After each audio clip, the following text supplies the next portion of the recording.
Good evening, everyone. Good morning and good afternoon. My name is Sridhar Patnaik Dabiru, and I'm a professor of law and registrar of the OP Jindal Global University.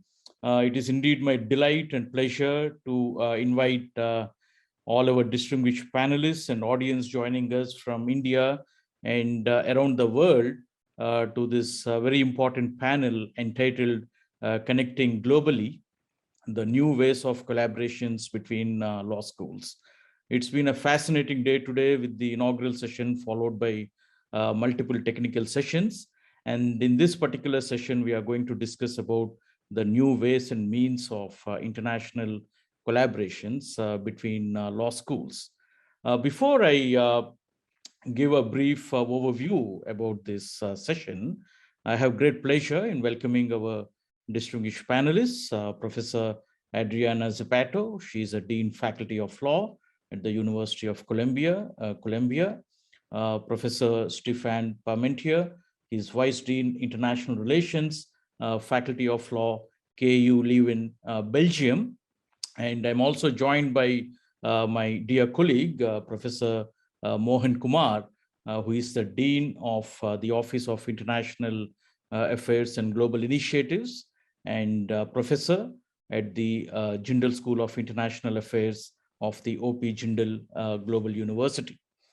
So I'm also joined by our esteemed colleague, Professor MP Singh, who is likely to join us shortly, who is a research professor of law and distinguished scholar at the Jindal Global Law School of the OP Jindal Global University. So in this particular session, we will be focusing on inter-institutional collaboration. And in this context, we will be deciphering and deconstructing the meaning and purpose of inter-law school collaboration, which has been so very obviously prompted by globalization, thanks to the latest or the globalization's fundamental property of integration. Beyond its market and economic logic, integration is meant to connect every point to every other point of the world such that there is a seamless flow of information and insights which obtains some modicum of knowledge, symmetry, eliminating asymmetries in participation. And this connect happened at various levels and in various forms. Illustrations of connecting at various levels include law schools in the centers of the world connecting with law schools in other centers of the world, a connect of equals aiming at output maximization, and law schools in the centers of the world connecting with law schools in the peripheries of the world, a connect aiming at enabling the latter.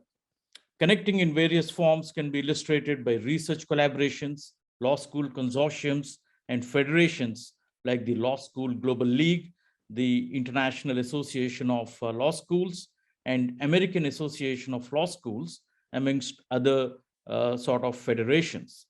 And law school to law school collaborations on faculty and student mobility, and law school clusters for standard setting, be it in terms of the standard setting mechanisms, which include, for instance, following the Blue Book uniform system of citations model or the OSCOLA model.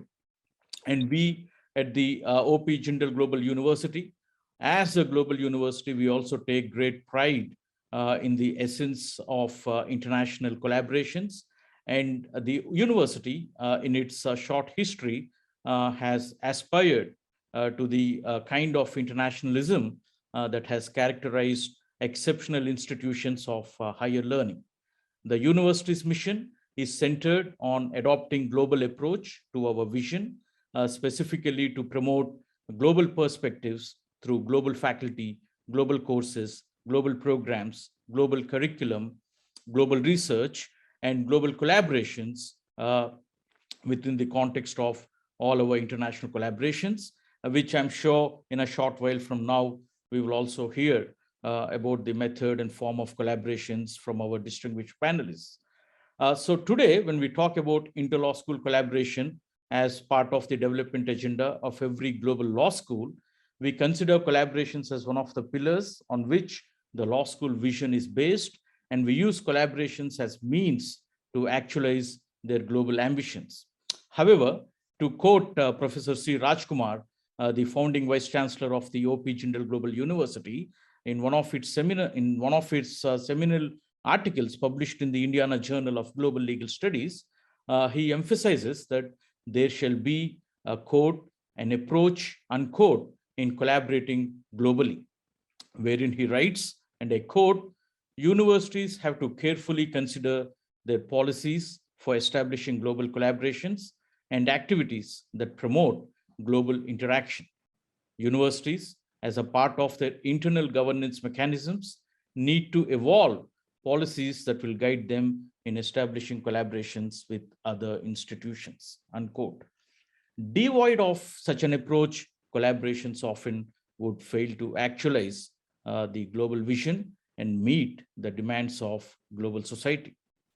Global collaborations also help law schools to respond to the many challenges of global times, including the situation of uncertainty and unpredictability.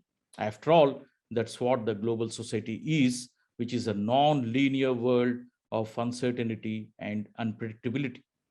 Given that global society is driven by the black swan theory of surprises, the many collaborative networks keep law schools abreast of global shifts, which would help them make effective responses. And we have seen such collective responses through collaborations in the wake of the challenges posed either by the global financial crisis and the current COVID-19 pandemic. If one looks at the reports on such responses by educational institutions, including law schools, there is a uniformity in the patterns of such responses, which in fact evinces the relevance and impact of global collaborations. What is particularly noteworthy is that more serious the crisis becomes, the more innovative and imaginative the collaborations have become. So the questions that we are going to raise, broadly speaking, and these could be helping us in terms of guiding questions. What have been the innovative and imaginative practices in inter-law school collaborations? How have law schools advanced their mission through global collaborations? What have been the outcomes of global collaborations? How far has legal education come from the fall of modernity to postmodern conditions? And we envisage that this particular session will explore such and similar questions in detail. So this thematic session moving forward will deliberate upon these questions. And to start with, I'm going to raise a question meant for all the panelists to address, starting with Professor Adriana Zapata, then Professor Stephan Parmentier, and Professor Mohan Kumar, and Professor M.P. Singh. And the question goes like this. Let's start with the globalizing movement by way of a building of foundation to our discussion. When the world moved to newer socio-political conditions, strictly speaking, to an unknown temporal condition like the post-modernity, there was chaos and confusion in all minds as structures and their meanings we hitherto held dear fell at the altar of time. Legal education too found itself in a situation of ambivalence. Henceforth, we saw collective collaborative response from law schools. The response was in the form of a series of conversations between law schools as joint conferences, joint study reports, joint projects, and joint declarations. I would like to ask the panelists, how have the global collaborations evolved since then? Over to you, Professor Adriana Zapata. Thank you so much, Professor Padnik. First of all, I would like to thank the invitation that I received from Jindal University to attend this symposium. It's the second invitation that I received in this aspect, so I'm really honored to be here and to share with you the views of Latin American universities such as the Externado de Colombia. Well, for us, it is a matter of concern to give students a training with a more global orientation. And the reason is that the law itself has gone global, in part because the economy and the labor market are global. Not having a global vision implies impoverishing the employment possibilities of our graduates. So the training approach we consider must be projected both to professional careers in private practice, as well as to public and social service. In the latter case, because now there is more awareness about global problems such as environmental or immigration. Our campuses are now collaborative settings for social activism for teachers and students. I think the force of collaboration have deepened and evolved in the last years, but mostly because of the pandemic. They have deepened because the ties have become more intense. Decisions come more easily. We used to go after the idea of convincing our partners to join forces, but now we all agree on the need to interact. Regarding the evolution, we have gone from academic cooperation to research cooperation, but also cooperation in actions that seeks to project our institutions to the society at the regional and the global levels. In other words, traditional forms of cooperation, highly focused on academics, in my opinion, are now projected in the form of collective actions to respond to the challenges of the globalization, because we are a more interdependent planet with clear common political, economical, cultural, and ecological references.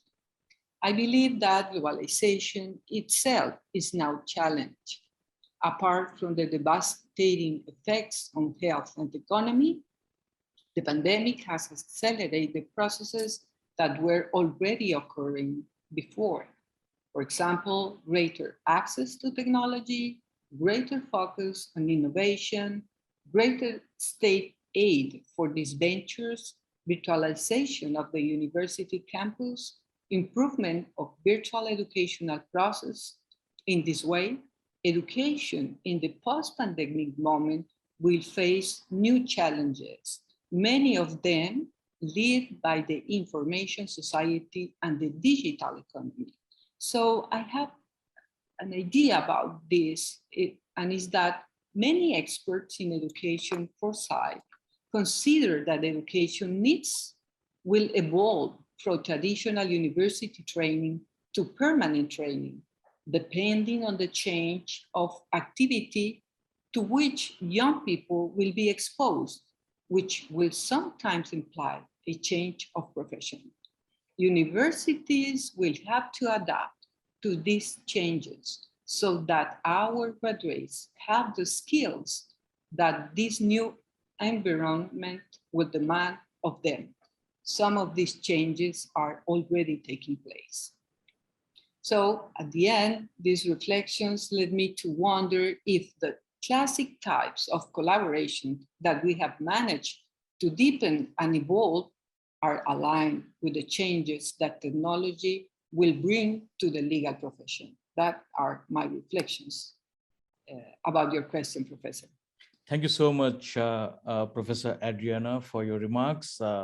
I would now request Professor Stephan Parmentier to respond and reflect on the question raised. Okay, thank you so much, dear colleagues. Professor Patnaik, I'm sorry, and dear colleagues as well.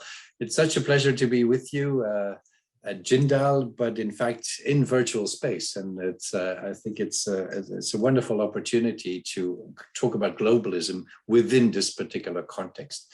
So thank you so much for having me as part of this discussion and listening and exchanging views with colleagues from all over the world. Please allow me to maybe enter into two additional elements in view of what has been said by our dear colleague, Professor Zapata. I very much agree with what she says. I very much agree. I think there are many new challenges for law schools around the world And I would like to offer two additional examples. First of all, conceptually, I think we need to reflect about the notion of globalism. For me, the current environment in which we now are in this meeting is the summum, is the highest point of globalism, because it combines thematic aspects, territorial aspects, and temporal aspects. Thematic in the sense that we are talking about issues which reign throughout the world. All of our societies are being confronted with very similar issues. The pandemic has been listed, it's so obvious, but sustainability is another very big challenge, of course. The Glasgow conference is just behind us, and there were lots of issues that relate to the whole world, including issues of poverty. Think of technological developments and issues of privacy in the wake of these grand players in technology in various parts of the world, just to name a few. So for me and for our law school and for many colleagues, the interconnectedness of issues in the world is of such an importance that we cannot just limit ourselves anymore to teaching and researching about national or regional or local issues. That is to say, from that perspective only, every local issue becomes a global issue, or every global issue has ramifications at the local level. And some have suggested that we should call it glocal, the combination of local and global. And maybe the next conference might be called a global conference on legal education and challenges. The territorial aspect of globalism for me is not only about talking about issues that pertain to the rest of the world or to the whole world, but also that we hear the voices from each of those regions in the world. For a long time, globalism has been associated with what was thought in the North, in the West, or very specific sections of the North and the West. But today we know that without the voices from all parts of the world, North, South, East, and West, one cannot really talk about globalism, and it would be an extremely poor performance if we would only limit ourselves to such kind of specific voices. The richness of these exchanges lies exactly in having people from India, from Colombia, from Europe on board, and possibly even from other continents. That brings me to the third element, which is the temporal element. And that is maybe the major challenge of all, because it's hard to bring together people from 3 or 4 different continents in one time zone. Well, they are in different time zones, but bring them together one singular moment. You've done a tremendous job in trying to accommodate your schedules in India, where it's almost 11 o'clock in the evening, with the European ones and the Latin American ones. Australia is, of course, an issue in this case, because it's the middle of the night for them. So to try to bring together all of that is really challenging. But you've done a tremendous job, I think. Having said this, I would like to add another component to this reflection, which is about types and levels of collaboration. To connect law schools is, of course, a buzzword and a very important one. And to collaborate in the areas of law is so crucial for the new challenges that the world is posing to all of us. However, I do believe, and we try to give effect to that in our law school activities as well, that it's important to diversify the type of collaborations. Not every collaboration should be identical. Not every collaboration is exactly the same as another type. For example, in terms of degrees, one could think of bilateral collaborations. It may seem strange to call them global, but if you collaborate intensively and deeply with a number of partners in a bilateral way, one can actually acquire a lot of insight, a lot of knowledge, and a lot of deep exchange, because it's a manageable partnership between 2 partners, for example, one in the North, one in the South, one in the East, one in the West. Even in Europe, it's really interesting to see these divergences as well. Our law school, for example, has 80 Erasmus exchange agreements in the law school only. Erasmus, of course, meaning the exchange of students and staff members within the area of the European Union. But of course, the main challenge will be now, today, and into the future, the multilateral types of collaborations, where, of course, one goes beyond just one partner, but moves into several partners. And if you really want to call it global, then, of course, it's important to go global indeed, to go not only to other countries, but to other continents where cultures are different, where legal systems are different, where the way in which that science is conducted is different, and where every language opens up a new opportunity. For example, in the case of our law school, we are partners in European projects like the League of European Research Universities, but also Universitas 21, which is a number of universities around the world. And we work towards setting up a joint curriculum in European studies. One could say, well, isn't that Eurocentric? Yes, in a certain way it is. The object is Eurocentric, but the way in which the issues will be dealt with will involve colleagues and law schools from all over the world, because one cannot talk about Europe as an isolation, as an island. It is part of general frameworks as well. And our law school has also been a founding partner of the European Law Faculties Association, where standards are being set in terms of curricular reform, in terms of use of technology in legal education today, and in terms of relationships with external partners, such as legal professions, the judiciary, and private partners. So lots of challenges, and I would like to suggest that we think of the diversity of types of exchanges and connections. And if I may just add this one in terms of intensity, it seems to me that, again, there are various ways. Students would love to travel to different parts of the world, and we have to create opportunities for them. It's very important. But the long-lasting relationships are the ones in research, where staff members engage in joint projects, in common topics, where they think about them together, have seminars, publish, apply for funding. This, to me and to us, are more durable, more sustainable forms of collaboration. And of course, they will also have their spin-offs, because if colleagues know themselves, know each other well, then they will also try to encourage students to go to the partner place or to collaborate themselves as well. So it's not only about structures, it's also about the people behind the structures. As we know, personal relationships can be lasting and can actually fortify and intensify research and teaching collaborations. I'll stick to that for this first round, but thank you so much for giving me the opportunity to share some ideas. Thank you. Thank you so much, Professor Parmentier, for those insightful reflections, and for also emphasizing on the element of comparativism as part of your address this evening. And as a point of departure, if I may take the privilege of sharing with you all, we are just joined by Professor M.P. Singh, distinguished professor of law, and who works and specializes on the areas of comparative law and comparative public law. So during the course of the discussion, we will have an opportunity to hear him as well.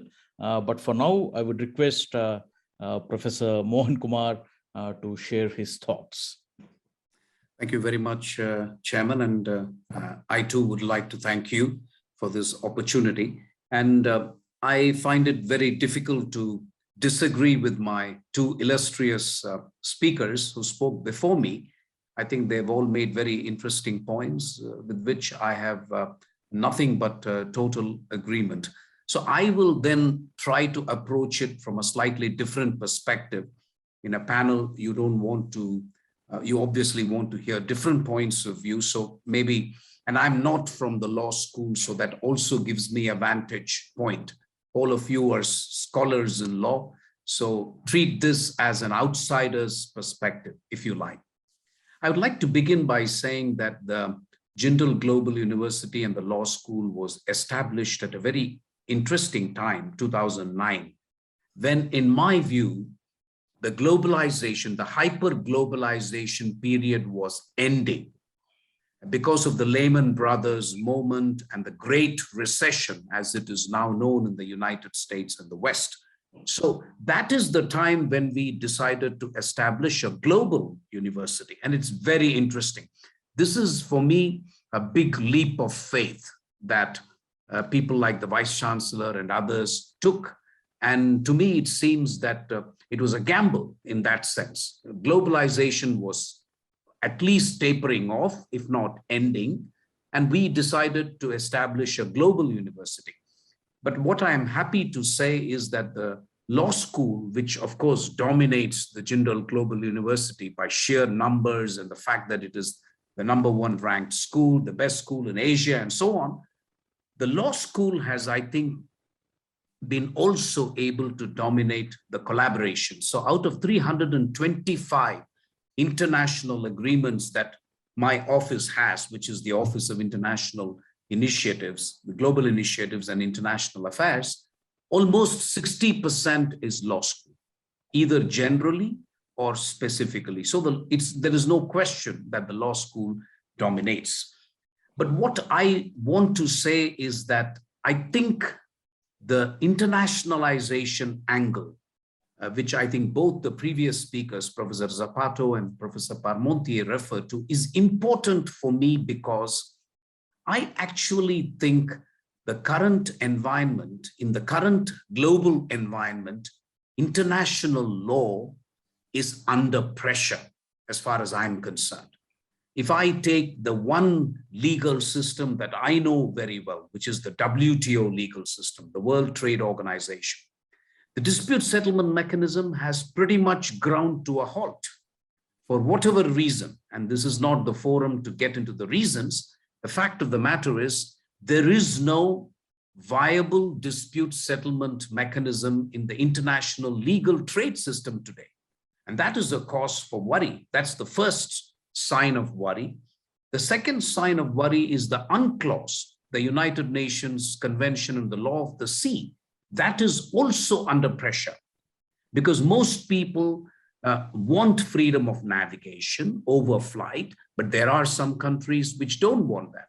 So there is tension and there is a tug of war in the area of the maritime sphere as well. So, and these are linked because not many people might know that 80% of international trade actually uses the maritime sea lanes of communication. Most trade happens through shipping. It's not transported by air or land. So the maritime sea lanes of communication have to be open if you want globalization, if you want international trade, and that is under pressure. Even the legal system, international law, when it comes to non-proliferation and disarmament, is under pressure. So it's very interesting as an outsider for me that students are going to be studying law at a time, and they're going to be taking what, I don't know if you legal guys take an oath like the Hippocratic oath that doctors take, but I assume one of the oaths will be to maintain and strengthen the international legal system. That is going to be extremely difficult for the students because of the pressure on the international legal system. To me, that is interesting. And I think that calls for extensive cooperation among universities, exchange of views among professors. I think all professors of at least a vast majority of the countries should be extremely concerned by this and should find ways. And I think the academia, the universities have an important role to play. They can suggest solutions. The solution may or may not be accepted by the negotiators at the WTO and at the UNCLOS, but I think it is still an important job for university professors, law schools to look at this and try and see why international law is under such tremendous pressure. And this is going to be really my central point, if you like, which I think is important for students and professors. I just want to conclude by saying, even during the pandemic, we had 33 students who were able to travel outside the country. It's not a big number. It's basically only 5 to 7% of the total strength that we have in the law school, but they were able to be mobile. So student mobility did not come to zero, is what I'm saying, because of the COVID. 33 students did travel physically to various parts and mostly to the United States and the UK. 40 students were able to participate in 2 virtual programs of the University of Bristol and the University of Southampton. And that is good as well.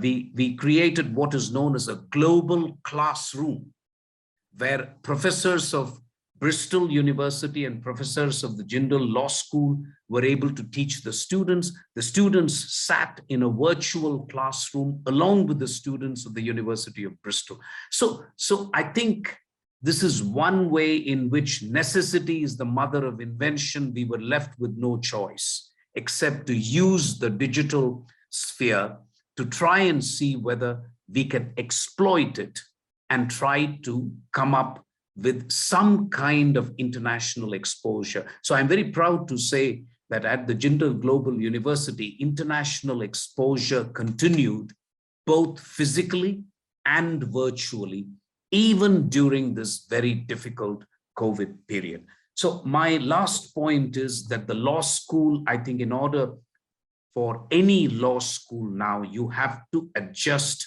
adapt, and improvise. I call it AAI. There is simply no survival for a law school if you cannot adjust, if you cannot adapt, and if you cannot improvise, then I think you stagnate. And so that makes it an important motto for the law school, but also the other schools in a good university to be able to be dynamic. You have to keep constantly thinking on your feet and out of the box. I'll stop here, Professor Sridhar, but thank you very much for the opportunity. Thank you very much, Professor Mohan Kumar. Indeed, that's so very fascinating to hear the diverse and rich experiences and perspectives on the way forward for new collaborations during this particular era. And even what you had just mentioned, it sort of raises a set of research questions for law students and students of international affairs alike to answer and explore. Be that as it may, and before we go into particular models of collaborations, let us focus on its generalities. When we envisage global collaborations, we envisage certain models of collaboration, and this is done keeping in mind certain preconceived positive and optimal outcomes in terms of metrics, if I may say, which would then be based on the vision and mission of the law school. So according to you, what should be the essential considerations at play when collaborations are outcome-oriented, a means towards an end? And I would also request the panelists to feel free to use your experiences to illustrate. And I will start with, again, Professor Adriana Zapata, and then we will go on to other colleagues to seek the reflections. Over to you, Professor Adriana. Thank you, Professor Patnaik. Well, I think we should think about the main objectives of the universities and for law faculties as well. We seek for education, research, but also we want to have social impact. And I think that the collaboration in each field would have some prerequisites. In the case of education, I think it's important that collaboration take place between universities in the same level. I mean by that certain conditions, for example, accreditation, commitment to the excellence of the potential partners should guide the decision-making process. That's, for me, very important. But also we have to enrich the panorama if we come with the desire to build long-term relationship among the partners. And that will allow to mutual knowledge, the recognition of similarities, but also differences. Let me show you an example. Our university, Externado, we have received an invitation from another university of other country that wants to put in place a doctorate in law, a PhD program that we had been handling for 14 years in our university, but they don't have the number of professors. They have to form as PhDs before they get into this offer. So we was called and we decided to go there, and we are just forming the professors of that university in order to allow them to offer in the future a doctorate program. And that was really a real good example of collaboration. And that's why we're thinking to extend this program to Panama and Ecuador, where other universities are just approaching us to make the same experience. When we speak about research collaboration, I tend to think about the coincidences and topics of problems. This make easy to identify common scenarios and easy selection topics. And in social projection, the considerations are similar when deciding on cooperation. The shared interest in certain problems facilitates the orientation of efforts, teams, and resources. An example of social impact and research is a book that we just published last week. The name is The Voices of the Amazon, the present and the future of human rights and the rights of nature, which presents a series of academic reflections by professors from the Amazonian countries, Ecuador, Peru, Brazil, and Colombia. It focuses on the existing controversies around the infringement of human rights of minorities that inhabit the Amazonian territory. So that's a very good example of how to just move because of sharing problems, because of sharing concerns in the region. Although at first glance, this could favor regional initiatives, we must think that when we face with global challenges, coincidences can be found at the same level.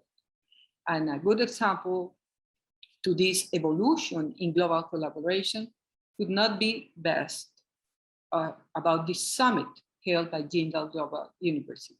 That's a paramount expression of how we become global, but also collaborative among universities. That's for your question. Thank you so much, Professor Adriana. Now I will request Professor Stephan Parmentier to share his observations. Thank you so much, Professor Patnaik. Yes, again, I cannot but very strongly support what has been said by a distinguished colleague from Bogota, because I very much agree with what she says and what the kinds of challenges that she was posing. And again, I would like to offer some additional remarks that hopefully could be of some use. One of the remarks relates again to the forms of collaboration I was referring to earlier. We strongly think in our law school and in our legal environment that globalism can translate itself in various different ways.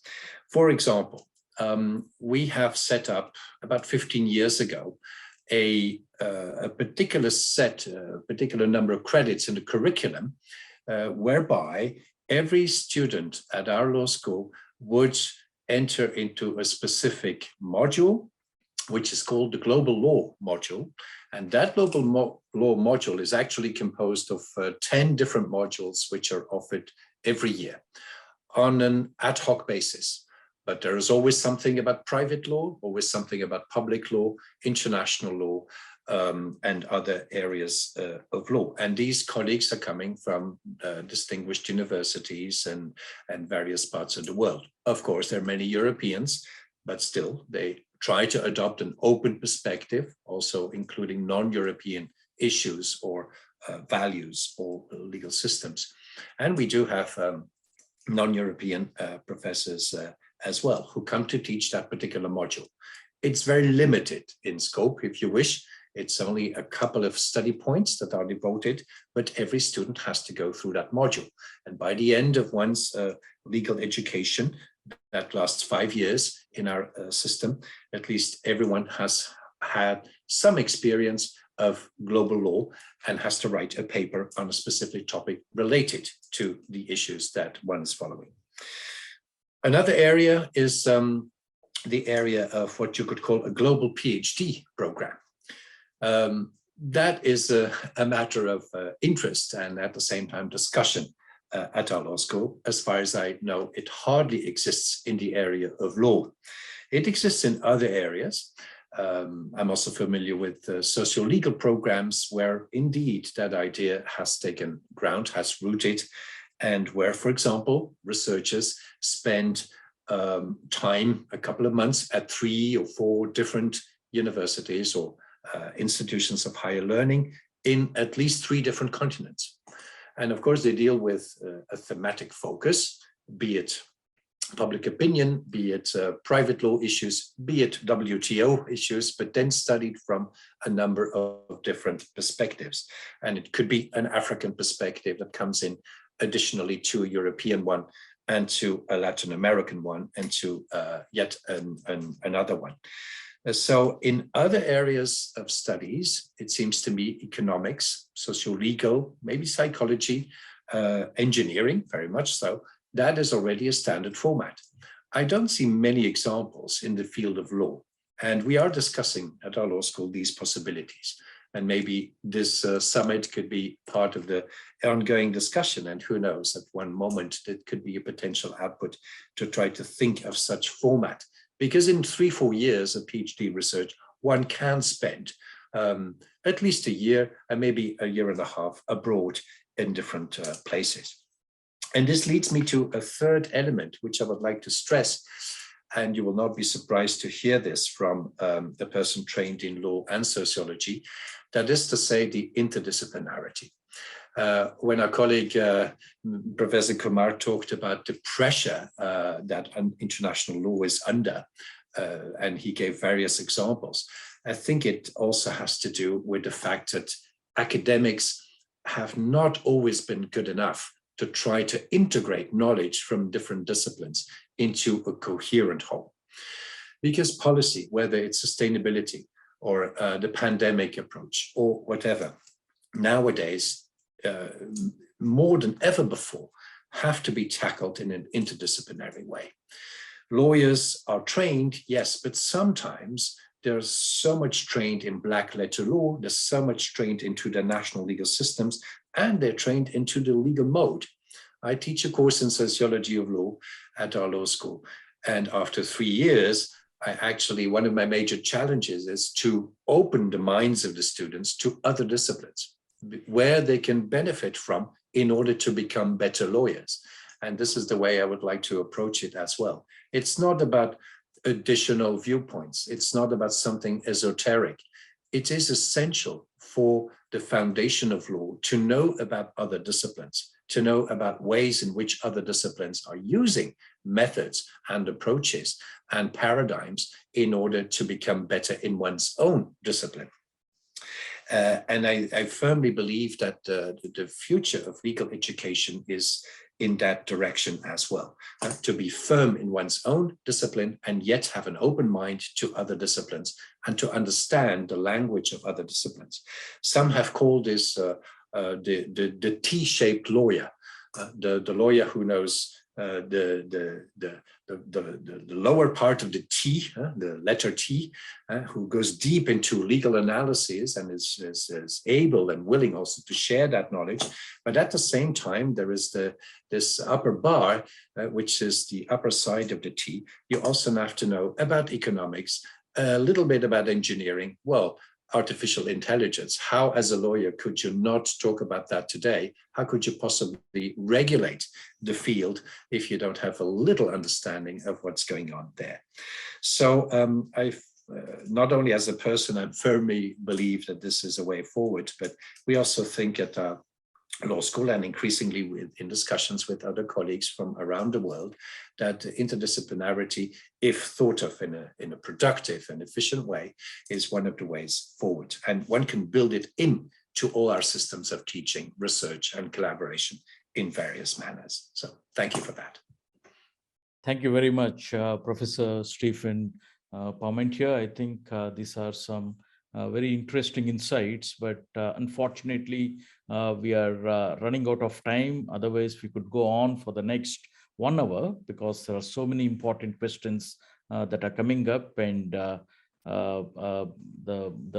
relevant question over here is, how do we look at globalism versus nationalism when we are talking about global law and global legal studies? But taking that as a cue and as a point of departure, I would like to relay questions posed by our audience. And one of the questions happened to be, what kind of an impact does collaboration have on teaching pedagogies in higher education? And are there any skills essential to develop and hone comparative pedagogy? I will first ask my colleague, Professor Mohan Kumar, to respond, and then we will go to Professor Adriana and then Professor Stephan. But I would request my colleagues to be quick, as we have a short time to conclude this session and reflect on the deliberations. Thank you very much, Mr. Chairman. I will be very brief. If you believe the old adage that there are no poor students, there are only poor professors, then I think the faculty development becomes important. And I think the question is an important one. If faculty can get exposed to other institutions of learning and better institutions of learning, because it's just a fact of life that not all universities are exactly the same. We can all learn from each other. Some are better than others. This is well known, even if you don't believe the ranking system. So I think there is an important point in the question, which is that you need top quality professors. You need pedagogical instruments which are top class, and that will come only from exposure. That is what will enable a student to receive quality education for which he is paying. Thank you. Thank you so much, Professor Kumar. Over to you, Professor Adriana Zapata. I would like to answer this question in light of what happened in this pandemic 2 years. We got a lot of activities with other universities. The realization of international events in collaboration with universities abroad has been positively impacted thanks to online communications. I give you this fact. Extension activities, I mean activities with other universities, in 2019 were 194 at the law faculty, and in 2020 it increased to 397. We are consolidating the results of 2021, but we believe that the figure will increase. In other words, we double our activities in the first year of the pandemic. And it is not just that we haven't descended, but that we find an opportunity and seize it. The attitude of the professors at other universities was extraordinary because they show willingness to participate. And the same can be said of our teachers when they were invited. So online education has increased the scope of international law collaboration at all levels, because the participation of teachers in internal programs has been facilitated, and because seminars, conferences, meetings, all kinds of multilateral academic activities were held. The pandemic itself, as a social, political, and economical phenomenon, lead to the realization of this type of activities, because the academic communities and the students as well wanted to analyze and answer the many questions about it its effects on the rights of individuals, and on the extension of the powers of the state to conjure it up. But also networks that analyze traditional problems has been created during the pandemic. Not was just a matter of analyze the pandemic, but also to move forward and to establish relations in order to study traditional problems, as for example, with the network that we create with European universities, which emerged in 2020 to offer a space for debate to academics from both continents of issues. So the future of this type of collaboration is auspicious because the pandemic has taught us that barriers of distance, and in part economic ones, can be overcome. Thank you.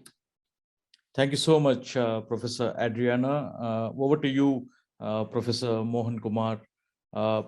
One final question. Do students have a role to play in promoting global collaborations?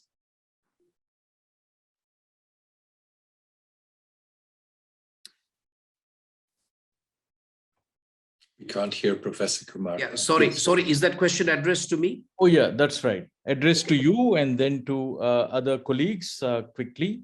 So very quickly, I absolutely believe the students have an important role to play, especially I think if you belong to a professional school such as the law school.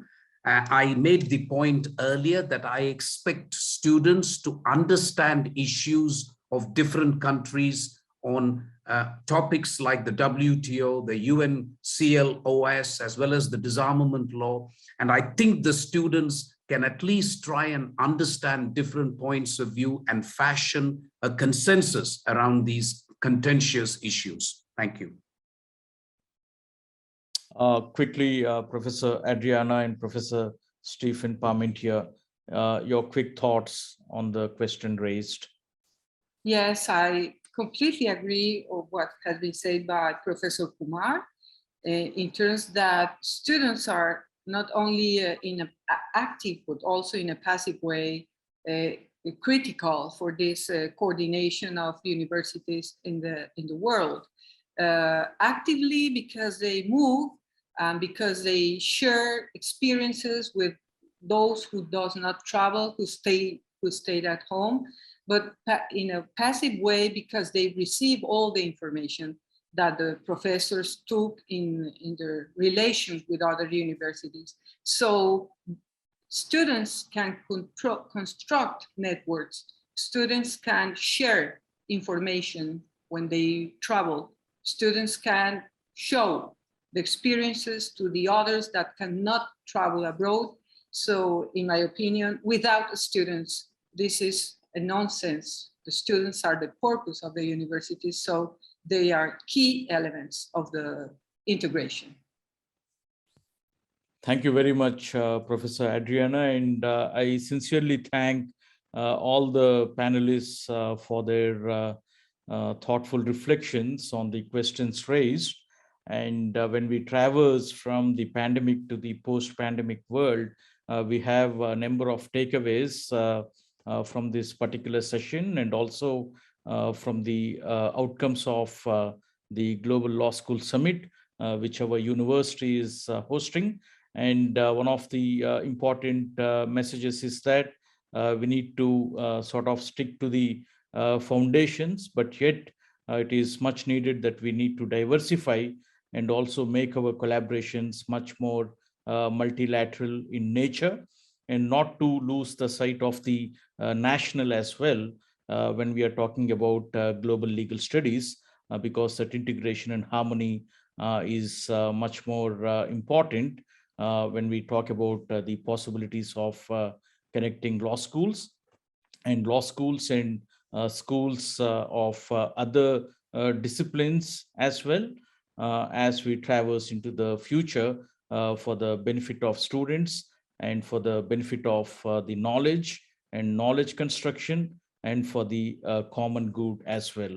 So I once again, I thank all the panelists and also the organizers for this particular session and for curating a wonderful program. And the session ends here. I know that there are so many thought-provoking and fascinating questions that are lurking in our minds, but we need to stop here at the moment. But nonetheless, in an interconnected world, we can exchange notes over emails, and we can keep communicating to deliberate upon the ideas that have emerged and the experiences those have been shared this evening. Thank you once again.